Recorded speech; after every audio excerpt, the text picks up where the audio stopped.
જાણો એક ભાઈ મૂંઝાઈને હુતા હતા, ઊંઘ નહોતી આવતી. તેની પત્નીએ કીધું, હું પડખ્યા ફેર ફેર ગયા, ઊંઘ કેમ નથી આવતી, હુઈ જાઓ.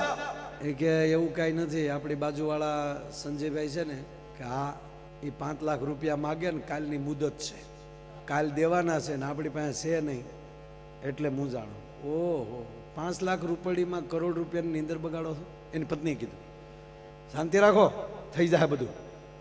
એને ઊંચ્યું કે આની પાસે ક્યાંક બેલેન્સ પડ્યું છે અથવા તો ઘરેણા હશે તો વેચી નાખશે. એને તો એ જ વાત આવે ને યાદ. અને બેને બારી ખોલી રાતે 1:30 વાગે. સંજીભાઈ, એ સંજીભાઈ, હા બેન, તમારા ભાઈ પાસેથી 5 લાખ રૂપિયા લેવાના છે કે હા? નથી દેવાના, થાય એ કરી લ્યો કરીને બારી દઈ દીધી. પછી એને પતિને કીધું કે હવે તમે હુઈ જાવ, જાગશે સંજયભાઈ.